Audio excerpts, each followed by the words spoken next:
ಸ್ನೇಹಿತರೆ, ನಮ್ಮ crazy star Ravichandran ಅವರು ಪ್ರೇಮಲೋಕ ಚಿತ್ರದ ನಾಯಕಿಯ ಪಾತ್ರಕ್ಕೆ 53 ಜನರನ್ನು ಆಡಿಷನ್ ಮಾಡಿದ್ದರು. ಕೊನೆಯದಾಗಿ ಬಾಲಿವುಡ್ ಚೆಲುವೆ ಜೂಹಿ ಚಾವ್ಲಾ ಅವರನ್ನು ಆಯ್ಕೆ ಮಾಡಿದರು. ರವಿಚಂದ್ರನ್ ಅವರು ಆರಂಭದಲ್ಲಿ ಜೂಹಿ ಚಾವ್ಲಾ ಅವರಿಗೆ 20,000 ರೂಪಾಯಿಗಳನ್ನು ಕೊಡುವುದಾಗಿ ಹೇಳಿದ್ದರು. ಆದರೆ ಪ್ರೇಮಲೋಕ ಚಿತ್ರವು ನಿರೀಕ್ಷೆಗೆ ಮೀರಿ ಅದ್ಭುತ ಯಶಸ್ಸು ತಂದುಕೊಟ್ಟಿತು. ಹಾಗಾಗಿ ರವಿಚಂದ್ರನ್ ಅವರು ಜೂಹಿ ಚಾವ್ಲಾ ಅವರಿಗೆ ಬರೋಬ್ಬರಿ 25 ಲಕ್ಷ ರೂಪಾಯಿಗಳನ್ನು ನೀಡಿದರು. ಅಲ್ಲದೆ ಪ್ರೇಮಲೋಕ ಸಿನಿಮಾಗೆ ರವಿಚಂದ್ರನ್ ಅವರೇ ನಿರ್ಮಾಪಕರಾಗಿದ್ದರು.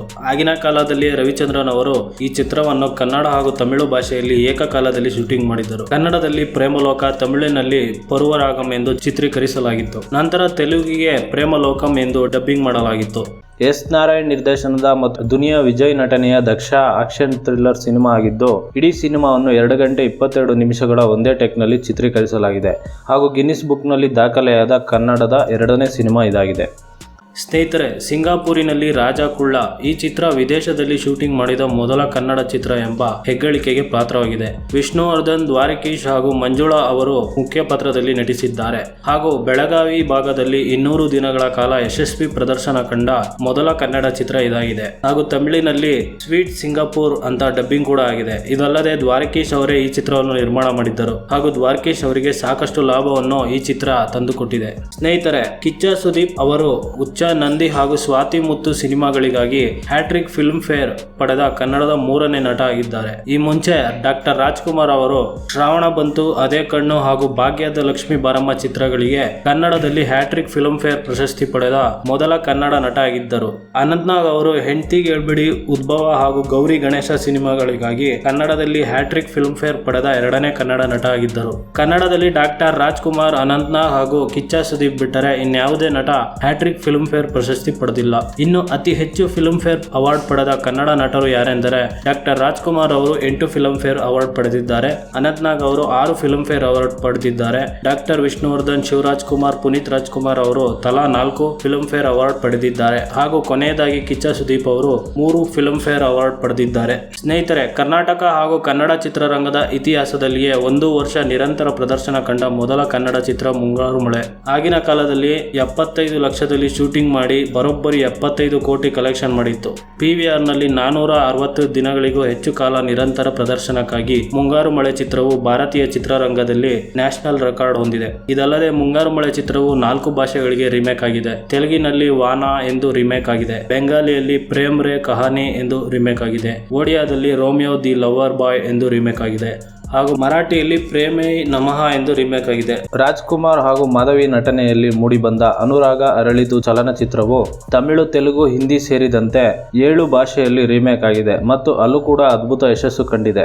ತಮಿಳಿನಲ್ಲಿ ಮಣ್ಣನ್ ಎಂದು ರಿಮೇಕ್ ಆಗಿದೆ. ತೆಲುಗಿನಲ್ಲಿ ಘರಾನಾ ಮೊಗಡು ಎಂದು ರಿಮೇಕ್ ಆಗಿದೆ. ಹಿಂದಿಯಲ್ಲಿ ಲಾಡ್ಲಾ ಎಂದು ರಿಮೇಕ್ ಆಗಿದೆ. ಸಿನ್ಹಾಲಾದಲ್ಲಿ ಮಾಲ್ ಹತೈ ಎಂದು ರಿಮೇಕ್ ಆಗಿದೆ. ಒಡಿಯಾದಲ್ಲಿ ಸಿಂಧೂರ ನ್ಯೂಹಿನ್ ಕೇಲ್ ಘರಾ ಎಂದು ರಿಮೇಕ್ ಆಗಿದೆ. ಬಂಗಾಳಿಯಲ್ಲಿ ಜಮೈ ಬಾಬು ಜಿಂದಾಬಾದ್ ಎಂದು ರಿಮೇಕ್ ಆಗಿದೆ ಹಾಗೂ ಬಾಂಗ್ಲಾದೇಶದಲ್ಲಿ ಶಮಿ ಜುದ್ದೋ ಎಂದು ರಿಮೇಕ್ ಆಗಿದೆ. ಕನ್ನಡದಲ್ಲಿ ದೊರೈ ಭಗವಾನ್ ಈ ಚಿತ್ರವನ್ನು ನಿರ್ದೇಶನ ಮಾಡಿದ್ದರು ಹಾಗೂ ಬಂಗಾಳಿ ಭಾಷೆಗೆ ರಿಮೇಕ್ ಆದ ಮೊದಲ ಕನ್ನಡ ಚಿತ್ರ ಇದಾಗಿದೆ. ಹರೀಶ್ ರಾಜ್ ನಟನೆ ಮತ್ತು ನಿರ್ದೇಶನದ ಶ್ರೀ ಸತ್ಯನಾರಾಯಣ ಸಿನಿಮಾದಲ್ಲಿ ಹರೀಶ್ ರಾಜ್ ಅವರು 17 ಅವತಾರದಲ್ಲಿ ಕಾಣಿಸಿಕೊಂಡಿದ್ದಾರೆ. ಇದೊಂದು ಭಕ್ತಿ ಪ್ರಧಾನ ಚಿತ್ರವಾಗಿದ್ದು ಲಿಮ್ಕಾ ಬುಕ್ ಆಫ್ ರೆಕಾರ್ಡ್ನಲ್ಲಿ ದಾಖಲೆಯಾಗಿದೆ. 1991ರಲ್ಲಿ ಇಡೀ ದಕ್ಷಿಣ ಭಾರತದಲ್ಲಿ ಮೊದಲ ಬಾರಿ ದೊಡ್ಡ ಬಜೆಟ್ನಲ್ಲಿ ತಯಾರಾದ ಚಿತ್ರ ಶಾಂತಿ ಕ್ರಾಂತಿ. ವಿ ರವಿಚಂದ್ರನ್ ಅವರು ಈ ಚಿತ್ರವನ್ನು ನಿರ್ದೇಶನ ಮಾಡಿದ್ದರು.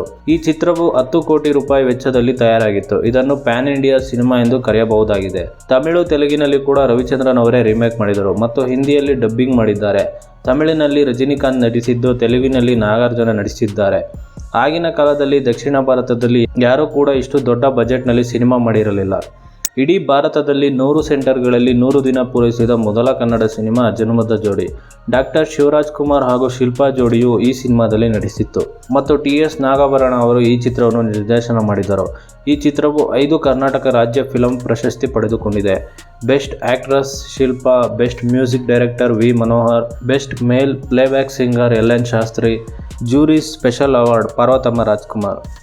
ಲಕ್ಷ್ಮಿ ಅವರು ತಮ್ಮ 16ನೇ ವಯಸ್ಸಿಗೆ ಡಾಕ್ಟರ್ ರಾಜ್ಕುಮಾರ್ ನಟನೆಯ ಗೋವಾದಲ್ಲಿ CID 999 ಚಿತ್ರದಲ್ಲಿ ಮೊದಲ ಬಾರಿ ನಾಯಕಿಯಾಗಿ ನಟಿಸಿದ್ದರು. ಈ ಚಿತ್ರದ ಮೂಲಕ ಲಕ್ಷ್ಮಿ ಅವರು ಕನ್ನಡ ಚಿತ್ರರಂಗಕ್ಕೆ ಪಾದಾರ್ಪಣೆ ಮಾಡಿದರು.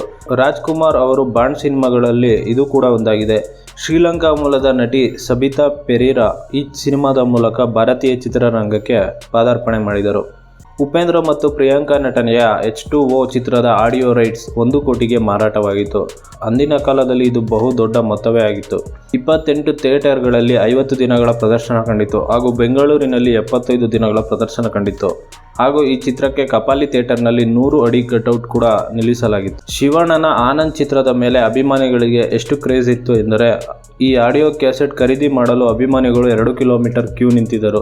ಈ ಚಿತ್ರದ ಮೂಲಕ ಸುಧಾರಾಣಿಯವರು ನಾಯಕಿಯಾಗಿ ಕನ್ನಡ ಚಿತ್ರರಂಗಕ್ಕೆ ಪಾದಾರ್ಪಣೆ ಮಾಡಿದರು ಹಾಗೂ 38 ವಾರಗಳ ಪ್ರದರ್ಶನವನ್ನು ಕಾಣುವ ಮೂಲಕ ಆನಂದ್ ಸಿನಿಮಾ ಬ್ಲಾಕ್ ಬಸ್ಟರ್ ಆಗಿತ್ತು. ಭಾರತೀಯ ಚಿತ್ರರಂಗ ಇತಿಹಾಸದಲ್ಲಿ ಒಂದೇ ಥಿಯೇಟರ್ನಲ್ಲಿ 9 ಕಟೌಟ್ಗಳನ್ನು ನಿಲ್ಲಿಸಿದ ಚಿತ್ರ ದೊಡ್ಮನೆ ಹುಡುಗ.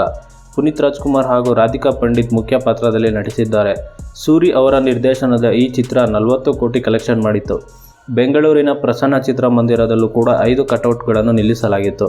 ಪವನ್ ಕುಮಾರ್ ನಿರ್ದೇಶನದ ಕನ್ನಡದ ಬ್ಲಾಕ್ ಬಸ್ಟರ್ ಹಿಟ್ ಯು-ಟರ್ನ್ ಚಿತ್ರವು 8 ಭಾಷೆಗೆ ರೀಮೇಕ್ ಆಗಿದೆ. 2001ರ ನಂತರ ಅತಿ ಹೆಚ್ಚು ರೀಮೇಕ್ ಆದ ಮೊದಲ ಕನ್ನಡ ಚಿತ್ರ. ಅನುರಾಗ ಅರಳಿತು ಸಿನಿಮಾದ ನಂತರ ಸಿನ್ಹಾಲ ಭಾಷೆಯಲ್ಲಿ ರೀಮೇಕ್ ಆದ 2ನೇ ಕನ್ನಡ ಚಲನಚಿತ್ರ ಇದಾಗಿದೆ.